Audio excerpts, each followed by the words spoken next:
É preciso combater o crime organizado com inteligência e eficiência.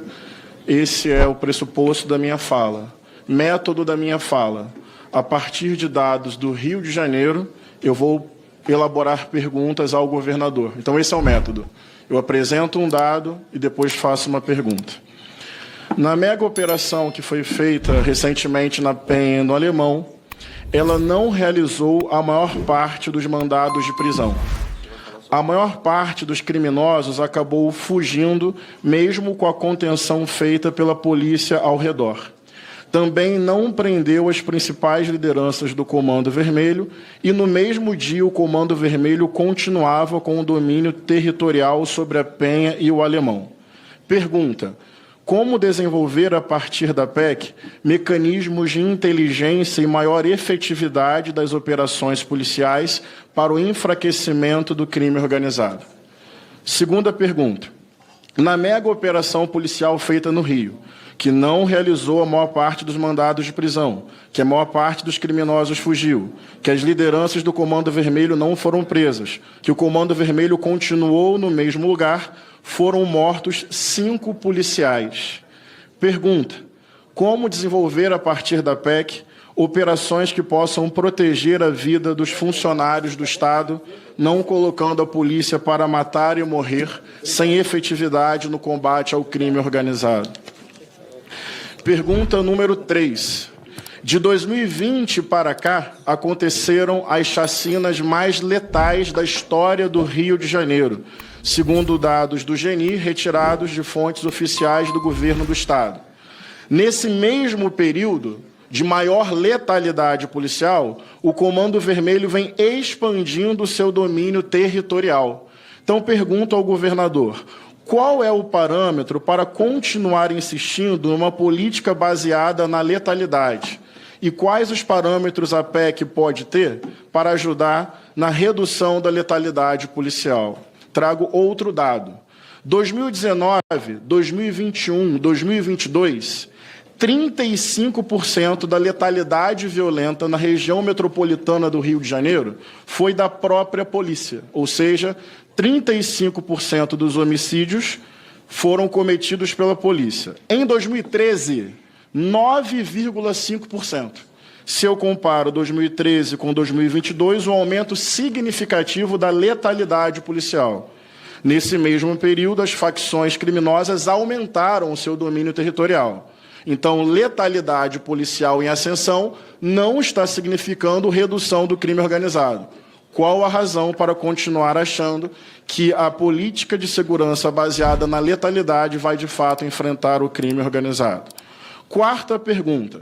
Foi dito, inclusive, pelos 2 governadores: liberdade para a polícia agir. Queria entender melhor qual é esse conceito de liberdade ou liberdade técnica. No Rio de Janeiro, nosso estado, a lógica de uma polícia com licença para matar tem feito o Estado produzir os seus próprios assassinos. Rony Lessa, Adriano da Nóbrega, Batoré, Escritório do Crime e outros grupos de extermínio têm relação íntima com grupos e forças de segurança. Uma polícia sem controle externo é a abertura para milícia e grupos de extermínio. Lembro aqui a juíza Patrícia Scioli.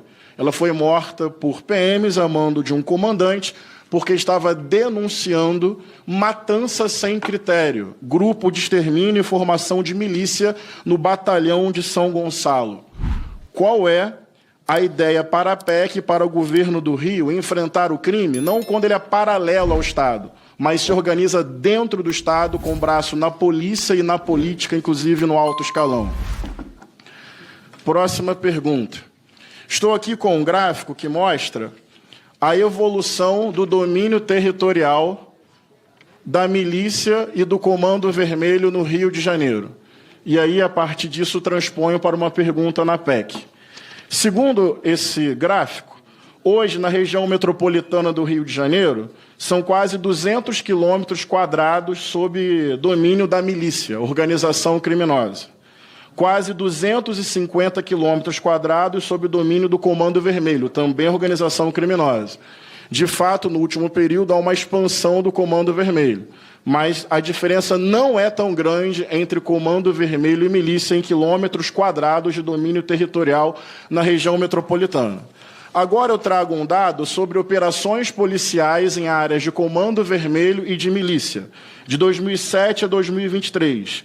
11.709 operações em área do Comando Vermelho. 2.558 operações em área de milícia. Para mim, ambas organizações criminosas. Bem, como a PEC deve caracterizar na visão do governador as milícias? O que justifica um número tão maior de operações em área do Comando Vermelho? A ideia é impedir que o Comando Vermelho avance sobre áreas não dominadas ou a ideia é impedir que o Comando Vermelho avance sobre áreas de milícia? Contaria as milícias com maior cumplicidade dentro das estruturas de Estado? Porque, para mim, tanto as milícias quanto o Comando Vermelho maltratam o nosso povo e precisam ser combatidos com inteligência. Sexta pergunta. Concordo com o governador, ao menos em uma frase, quando ele diz que armas e munições constituem um fator objetivo que fazem com que uma organização consiga controlar um território. É o poder da arma e das munições, senão esse controle não se efetivaria.